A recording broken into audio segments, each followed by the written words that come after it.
Hello, and welcome to Simple Blind Love. I am Blind Love, and I'll be your guide dog on our little adventure. All right, just a recap on the previous episode.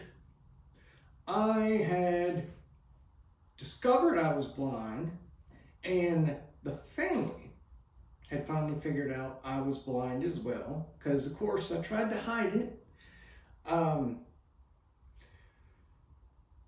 It was very, very difficult, a very hard thing to come to terms with. And I had, luckily, some amazing family members that could bring me up out of that pit of despair, but it was kind of fleeting. There were little things that would always just drag me back down. I can actually remember I actually had, for a time, a prohibition against the TV even being on. And I think it was just a childish way of trying to lash out. I guess it was sort of the mindset of, well, if I can't see it, nobody gets to see it. And obviously just a very, very immature mindset, but this was a lot to suddenly be dealing with. Because it was a very, very difficult time because I felt as though, why is this happening to me? Like, I was never angry at God, but I was very questioning, because I kind of felt as though wasn't I a good person? I didn't rob and cheat, murder people. If somebody was broken down on the side of the road, I was probably stopping to try to help and see what I could do. Like, wasn't I a good person? And I kind of felt like I was being overwhelmed with it as well, in the sense that, okay, my leg gets crushed, my hips get crushed, my arm gets crushed. Then, due to the head trauma, I have some issues retaining new memory. I wasn't able to speak. I would have the correct thing in my head, but when I opened my mouth, I couldn't communicate it. So I was like trapped inside my own brain. And on top of all of that, that's not enough. I needed to be blind as well? Like, not real low vision, not, well, now you're going to need some really thick glasses. No, I need to be blind. And I don't want to belabor the point, but I'm really trying to convey some of the emotion and some of the feeling. Because, I know, like, I was sighted. And I will say, like, closing your eyes, while yes, that can give you somewhat of an idea, it really doesn't. For two real big reasons. One is, when you close your eyes, it's not truly just black. There's usually still some shades of light that can come through. But let's say, even if you're in a pitch black area, and it truly is, I will swear this is darker than that. And I have no doubt there's probably a psychological element that makes it just seem even darker than anything I had experienced before. But, even if you were to do that with your eyes closed, you still know in the back of your head that, well, I can just open my eyes at any time and then experiment over. And obviously I can't do that. I recall poking myself in the eye before in the hospital because I just knew my eyes must actually be closed. I think they're open, but really they have to be closed because I'm not seeing anything. So it was just such a devastating thing to try it and come to terms with on top of everything else. And I definitely was hitting the bottom of despair with it. And like I say, there was a lot of questioning of God as far as what did I do? Why did I deserve this? And really, if not for God, God sent me so many little things here and there that to kind of lift me back up, bring me back up. And he was putting me on a path to become a true Christian.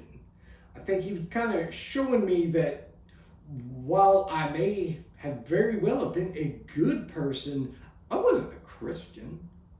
I was playing Christian. I thought I was Christian, but I wasn't. And he did send little things here and there, though, that would inspire me and encourage me and keep me moving ahead. A big thing with that is I actually had a nurse when I was in there in the hospital that was her name was Horloon, and she was actually French was her native language. She spoke English, but she had a very heavy French accent, and I loved her to death. She actually would, due to the stroke, I had mentioned in a previous episode that after the stroke, they'd had to actually remove a section of my skull just to give my brain room to expand. Well, when that part of my skull had been replaced, I had a line of staples going up the back of my head. Well, because of those staples, my hair wasn't allowed to be washed. So even when I came around and they would give me a bath and everything, couldn't wash my hair. And it was driving me crazy because I have fairly oily skin. Like, I have to wash my hair every day or it just really bothers me. And due to the staples, though, that couldn't happen. So I was just flipping out. My head was so greasy. It was driving me crazy. And since the nurses weren't allowed to because of the staples, she actually went after I'm sure, extremely long shift at the hospital as a nurse.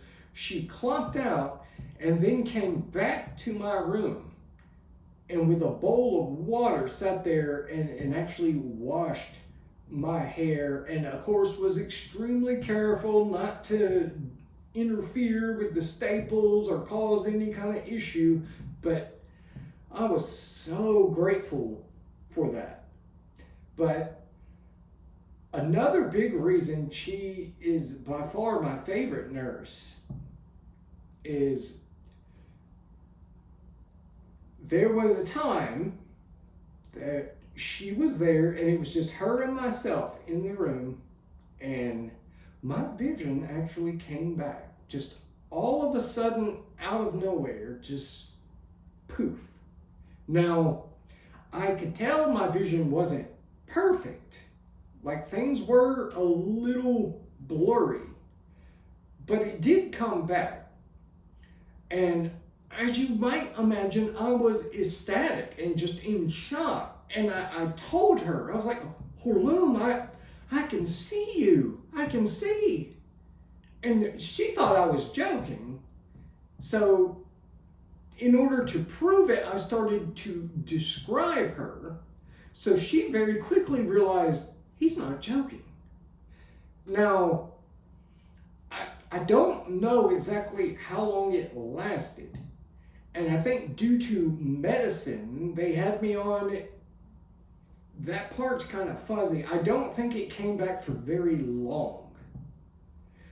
And, over time, I had several people, even family members, that I think they doubted the validity of that. They kind of think, well, you were on a bunch of medicine. Maybe it's just something in wishful thinking, and I just don't really think it happened. To the point that I kind of questioned it over time. But once I was moved to the rehab side of the hospital, Horlil would still come and visit me every now and then. And nearly every time she would visit, she would mention to me of the time my vision came back. So I know it wasn't fake. I know it wasn't something my brain just came up with, because there's this other person that was involved that has clear, distinct memory of it happening. And I kind of felt as though, and I still feel as though, that it coming back, my vision coming back for even that short amount of time, was God's way of saying, look, I'm in control. I can bring this back at any time. I'm fully capable of restoring your vision. And you will have vision again. But in the meantime, I'm going to use you. And by you being in the position you're in now, you can reach people that the previous you would never be able to reach. There are people out there now that would listen to you and listen to your story, that were you just the regular person you were before, they wouldn't give two thoughts to you. So that thought and that knowledge that my vision obviously can be restored and that I will get it back is really one of the other things that helps keep me at least semi-sane, as sane as I can be.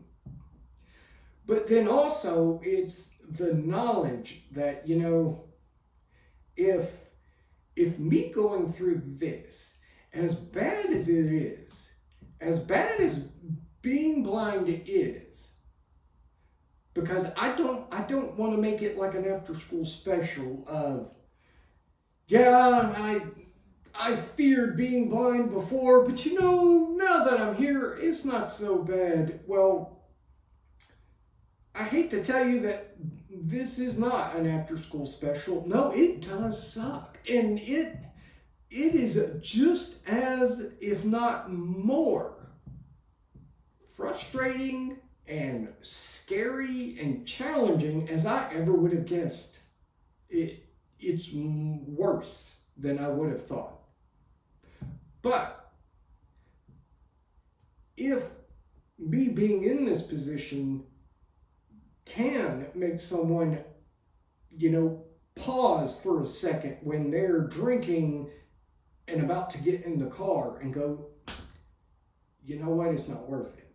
I might hurt myself. I might hurt some innocent child, and it makes them pause. Or even if it goes beyond that, to where, say, there's an individual that either doesn't have or no longer has a relationship with God like they once did, and they've somewhat turned away. And hearing this makes them go, you know what, and gets them back on a path and turns back towards God, at least getting on the path to God. Well, as much as it is a headache and I don't like being blind, that's a trade-off I can deal with. Like I'll take one for the team on that. But that's going to wrap it up for today. I will, of course, leave you with an on the bright side. And for today we have, yeah, I'm blind. But on the bright side, I now possess blind determination. And with that, I will hear you later.